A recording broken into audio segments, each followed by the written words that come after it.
ESG는 기업을 바꿀 수 있을까? 이제 5번째 마지막 시간입니다. ESG를 이렇게 아주 전국적인 또는 세계적인 이렇게 붐으로 만들어준 것은 컨설팅 업체 그리고 언론의 역할들이었습니다. 그런데 이제 그 컨설팅 업체들이 하고 있는 일은 정말로 기업들을 바꿀 수 있을 만큼 충분한가, 이것을 한번 살펴보려고 합니다.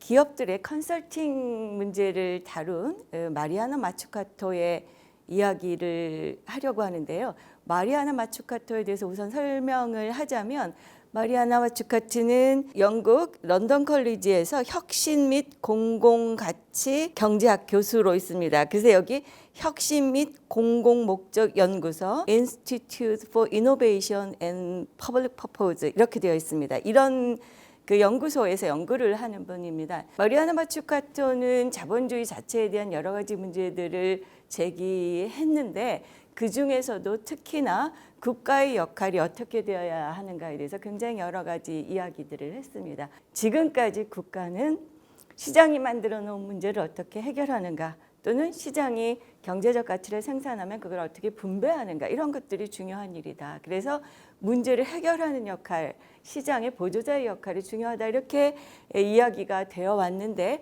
그게 아니라 기업보다도 더 큰 관점에서 사회를 전체를 보고 공공의 목적 그리고 그에 맞는 가치를 창출하는 적극적인 역할을 해야 된다라고 주장합니다. 그래서 마리아나 마츠카토는 우리나라에서 아시아 포럼이라고 하는 곳에서도 이제 발제를 했었고요. 이런 과정에서 국가의 역할과 함께 가치라는 이야기를 굉장히 중요하게 합니다. 여기에서도 가치 창출이라는 얘기를 하는데요. 가치가 뭐냐, 가치가 무엇인지를 정확하게 이해하지 못하면 마치 가격이 가치인 것처럼 생각하게 된다, 사회가. 그래서 가치는 그런 것과 다른 중요한 역할을 해야 된다라는 이야기를 하고 있습니다. 그래서 국가가 이런 역할을 하기 위해서는 국가가 가지고 있는 기존의 이미지, 서사, 이런 것들, 예를 들면 굉장히 느리고 굉장히 타성에 젖어 있고 굉장히 혁신적이고 창조적이지 못하다, 이런 이제 기본의 그런 이미지를 벗어나야 되는데, 사실 그런 이미지 자체는 시장에서 기업들이 만들어낸 것이기도 하죠. 그런 것을 벗어나서 얼마만큼 더 적극적으로 새로운 가치들을 창출하고 공공의 목적들을 달성해 나갈 수 있도록 변화할 것인가, 그렇게 하기 위해서는 공공의 교육 또는 훈련, 이런 것들이 굉장히 필요하다라고 얘기를 하는 사람입니다. 그런 관점에서 보면 컨설팅 업체들이 그렇게 해야 하는 국가의 역할에 어떤 영향을 미치느냐, 이런 관점에서 이제 빅콘이라는 책을 쓰죠. 콘이라는 거는 사기라는 뜻입니다. 잘못된 인식을 주는 커다란 사기, 빅콘, 이렇게 얘기합니다. 왜 빅콘이라고 얘기하냐면, 컨설팅 업체들이 어떻게 기업 활동을 악화시키고 위큰드, 정부를 유아로 만들고 인판틀라이즈라고 얘기를 합니다. 정부가 제대로 된 성인의 그 사고를 갖지 못하고 거의 유아처럼 행동하게 한다고 하는 거죠. 그렇게 만들어두고 그다음에 경제를 왜곡하는가, 이런 관점에서 책을 쓰게 됩니다. 그 마리아나 마츠카토가 여러 그 세계적인 컨설팅 업체들의 갖고 있는 한계를 바라보는 시점입니다.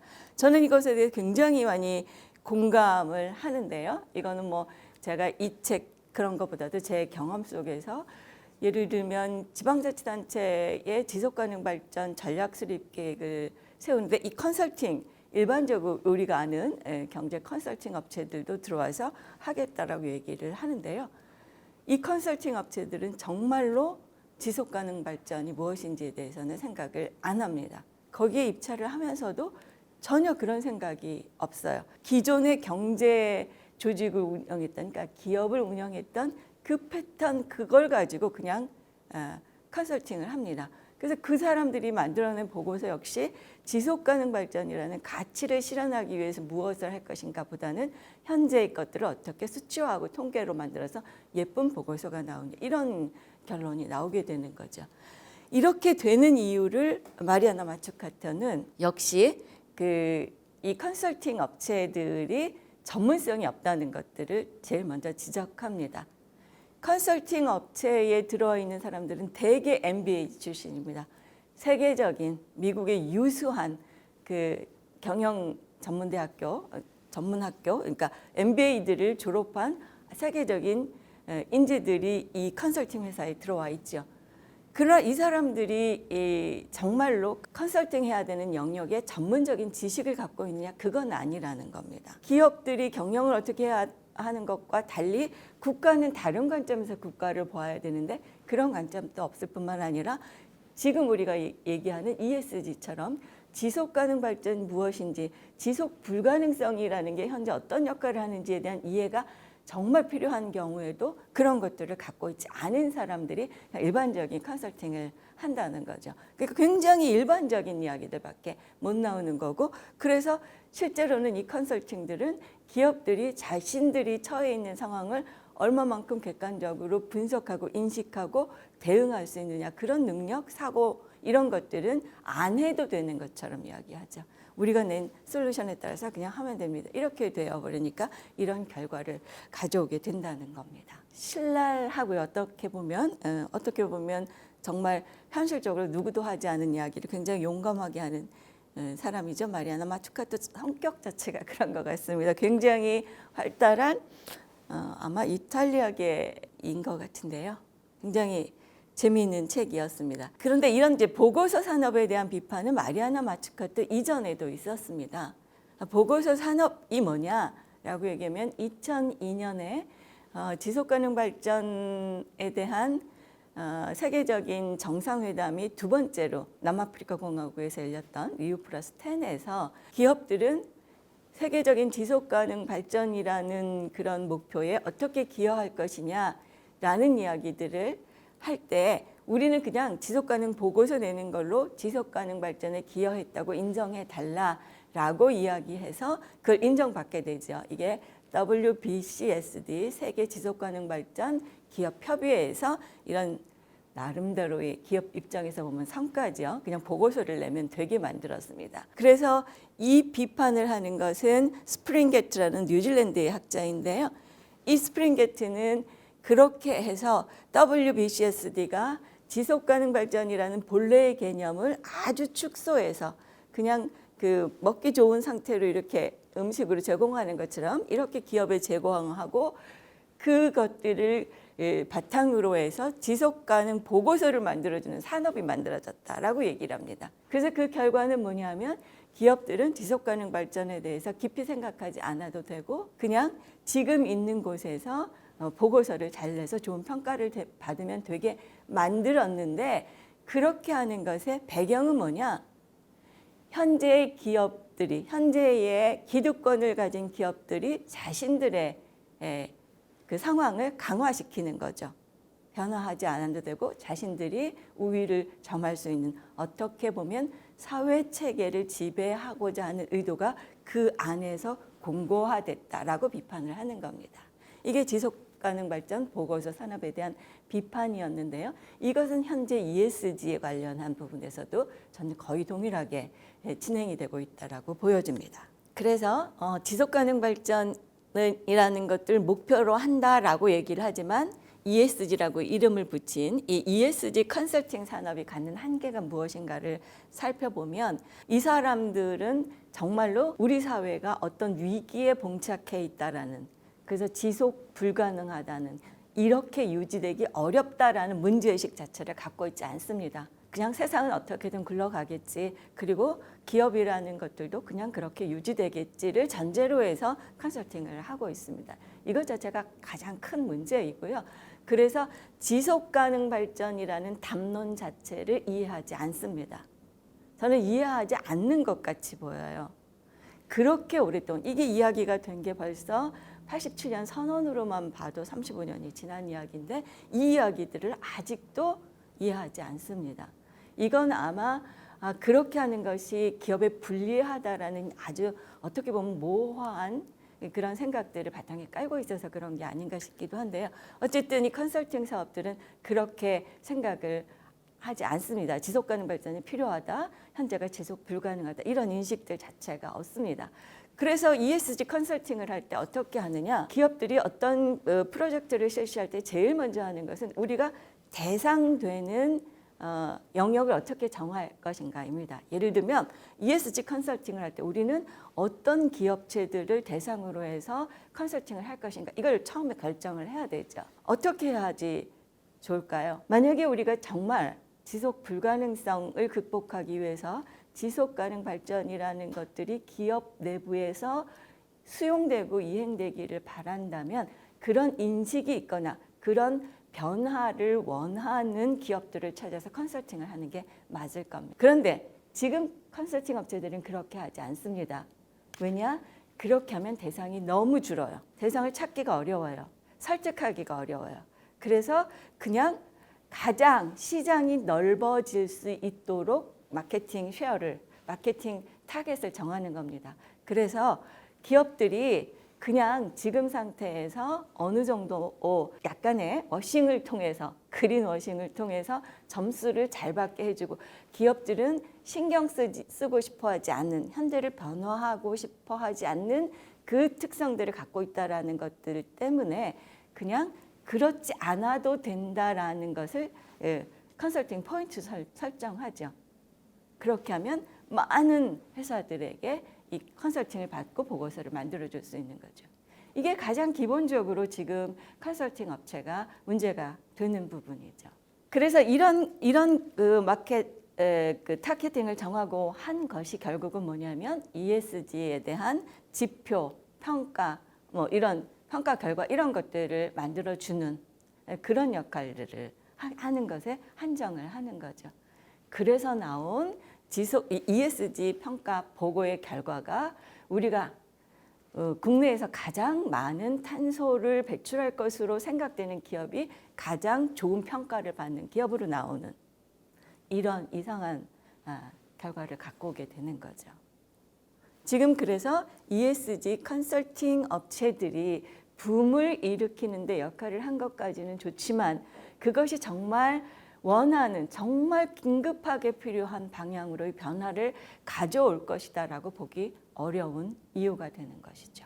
그렇다면 정말 좋은 의미 있는 컨설팅 사례는 어떤 걸까요? 인터페이스사의 경우를 설명드리려고 합니다. 물론 인터페이스사가 이 그 컨설팅을 통해서 비즈니스 모델을 바꾼 것은 ESG라는 말이 부각되기 한참 이전의 이야기입니다. 결과적으로는 이 회사가 했던 것들이 ESG와 어떻게 연결될까를 생각해 볼 수 있어서 이렇게 뽑았습니다. 어쨌든 인터페이스사는 카펫을 만들어 파는 회사입니다. 카펫이라는 것이 방 넓이를 만큼 만들어서 크게 팔고 그리고 나서 그것을 사용하다가 어느 부분이 망가지거나 헤어지거나 더럽혀지면 그 카펫을 전체를 다 걷어서 버리고 새로운 카펫을 사서 다시 이용하는 이게 지금까지의 형태였죠. 이 카펫 회사를 운영하는 레이 앤더슨이라는 회장은 어느 날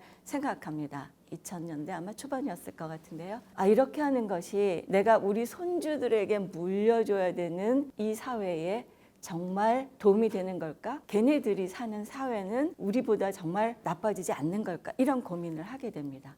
이것 자체가 사실은 지속가능 발전이라는 것에 아주 그 핵심 코어를 잘 이해하고 있는 생각이죠. 그래서 이 레이 앤더슨 회장은 우리가 변화를 가져야 되겠다라고 생각을 하고 대대적인 컨설팅 업체들을 컨설팅에 필요한 사람들을 모읍니다. 여기에 우리가 앞에서 보았던 폴 호켄 그리고 에이머리 로빈스 같은 기존의 환경운동 또는 지속가능 발전을 위한 기업 경영에 많은 인사이트를 줬던 그런 사람들이 대거 참여하게 됩니다. 한 10명 이상이 참여했던 것으로 기억합니다. 이 사람들이 인터페이스 사이의 그 카페트 생산 판매 비즈니스 모델 전체를 다시 보게 됩니다. 그래서 비즈니스 모델 자체를 바꿉니다. 커다란 카펫을 만들어서 팔고 그 다음에 소비자가 어떻게 쓰던 문제가 생기던 상관하지 않고 그게 다 폐기물로 가던 말던 상관하지 않는 구조에서 이제 고객들은 깨끗한 바닥재를 이용할 수 있는 서비스를 구매하게 되는 것으로 비즈니스 모델을 바꿉니다. 그래서 그 고객들하고 당신들은 언제나 우리 회사에 그 깨끗한 서비스를 받을 권리가 있다라는 것을 명기하고 어떤 그 부분이 문제가 되면 우리한테 요구하면 우리는 그걸 다시 수리해 주겠다. 이렇게 이제 사업 계획을 맺는 거죠. 근데 잘 생각해 보면 카펫이라는 것이 모든 부분이 다 똑같이 닳지 않습니다. 문 앞에 사람이 많이 다니는 것과 또는 음식물이나 이런 것들을 조리하는 것 또는 먹는 곳은 많이 더러워지고요. 많이 닳고요. 그렇지 않은 구석들은 사실 바꿀 필요가 없음에도 불구하고 기존의 카페트 구조는 그걸 다 버려야 됐던 거죠.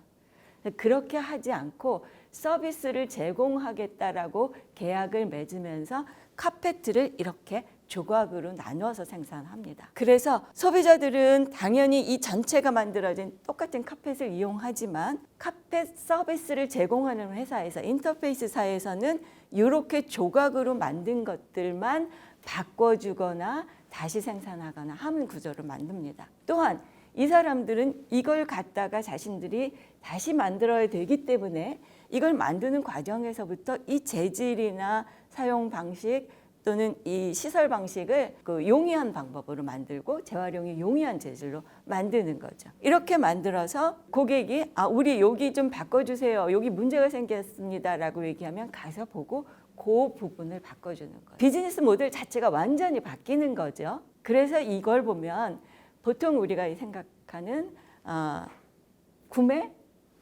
소비, 폐기라는 이 선형적인 것들을 극복하고 이게 다시 순환되는 구조를 만드는 거죠.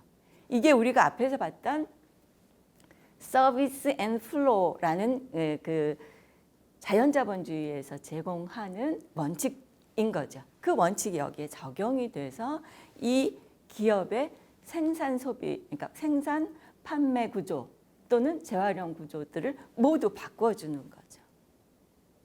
이렇게 하면 이 기업에게는 어떤 일이 벌어졌을까요?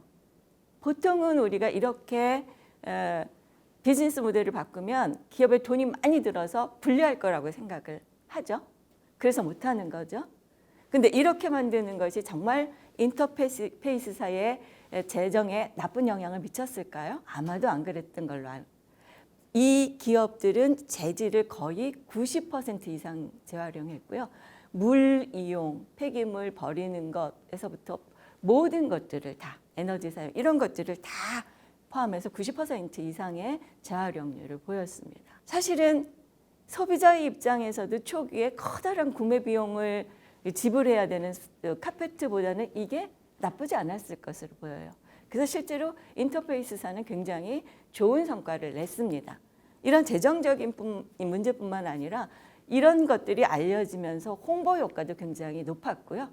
또 이런 것들을 통해서 종업원들이 굉장히 자부심을 느끼고 이직률이 낮아지는 이런 효과까지 굉장히 여러 가지 효과들을 만들어냈습니다. 그런데 이렇게 했을 경우 ESG라는 것을 염두에 두지 않더라도 ESG는 사실 당연히 좋게 나올 수밖에 없습니다. 그러니까 ESG 지표가 어떻게 나올 건가 신경을 써야 되는 게 아니라 본질적으로 우리가 지속가능 발전이라는 사회적인 요구에 맞추어서 우리 기업을 운영할 것인가 그런 관점에서의 비즈니스 모델을 다시 만드는 것이 결과적으로는 ESG를 크게 향상시키는 거라는 것이죠. 이게 좋은 컨설팅 모델이라고 저는 생각합니다. 우리나라에서는 이런 사례가 있을까? 사실 많이 찾아보지는 못했습니다만 제가 ESG가 이런 방향으로 가는 게 참 우려스럽다라는 것 때문에 몇몇 컨퍼런스를 하면서 발견한 임팩트 스퀘어라는 회사가 있습니다. 이 회사의 그 모토는 이렇게 되어 있습니다. 당신의 사회적 환경적 가치가 비즈니스 경쟁력이 되도록 돕습니다. 이렇게 얘기하고 4가지 것들을 자신들의 사업 영역으로 삼습니다. 사실은 ESG 펀드 운영, ESG의 임팩트 보고, 그러니까 이렇게 했을 때 어떤 효과를 낼 것인가, 이 부분은 뭐 기존에 우리가 보통 아는 컨설팅 회사들이 하는 일하고 다르지 않습니다만, 이 두 부분은 상당히 다르죠. 그래서 기업이 ESG 이행 전략 프로젝트를 어떻게 설계할 것인가. 예를 들면 비즈니스 모델을 어떻게 바꾸면 우리가 그 좋은 형태로 갈 것인가를 고민할 때 그 과정을 컨설팅 하겠다라는 뜻입니다. 그리고 그렇게 할 때 이런 소셜 벤처 또는 사회적 기업, 이런 비교적 사회적에서 사회에서 취약한 입지에 있는 사람들이 좋은 도움을 받을 수 있도록 하는 이런 것들을 가치로 두고 있습니다. 그러니까 기존의 컨설팅 회사들하고는 굉장히 조금 다르죠. 그래서 이런 것들이 찾아낸 것들을 보면 뉴트리 인더스트리는 곤충으로 음식물 쓰레기를 자원화해서 그 탄소 발생량을 줄이는 이런 것이고요. 이런 기술을 개발한 기업에 투자를 하고 그 기업이 성공하도록 도와주는 역할을 하는 거죠. 임팩트 스퀘어에서 이거는 폐기물에서 섬유질을 뽑아내는 거고요. 이거는 자립준비 청년을 도와주는 프로그램을 만드는 거고요. 저기는 바다 쓰레기 중에서 굉장히 골치 아픈 게 폐어망인데요. 그 폐어망을 가지고 재활용하는 이런 그 기술들을 개발한 회사입니다. 이런 것들을 찾아서 도와주는 거죠. 그래서 지금 우리가 생각하는 이 일반적인 대형 컨설팅 회사들과는 굉장히 다른 역할들을 합니다. 이게 임팩트 스퀘어가 제시한 자신들의 고객사라고 얘기합니다. 물론 이게 대기업들도 들어있고 학교도 들어있고 서울시도 들어있고요. 이런 곳에다가 자신들이 지속가능 발전 관련한 이런 그 변화를 위한 컨설팅을 해주고 있다라고 얘기합니다. 문제는 임팩트 스퀘어가 그렇게 주류가 아닌 거죠. 아직 비주류이고요. 이런 것들이 ESG에 좋은 아주 힘 있는 그런 세력을 만들고 있지 못하다라는 것이고요. 그래서 실제로는 아까 앞에서 봤듯이 굉장히 신생 기업들, 이런 기업들이 자리를 잡도록 하는 초기 단계에서 도움을 주는 그런 정도의 역할을 하는 것이지, 예를 들면 삼성전자가 비즈니스 모델을 완전히 바꾸는데 어떤 역할을 했냐, 이렇게까지는 아직 결과를 내지 못하고 있는 것이지만, 그래도 저는 이런 사례가 있다는 것이 굉장히 반가웠고 좋은 모델이라고 생각을 해서 소개를 드립니다. 이상으로 강의를 마치겠습니다. 감사합니다.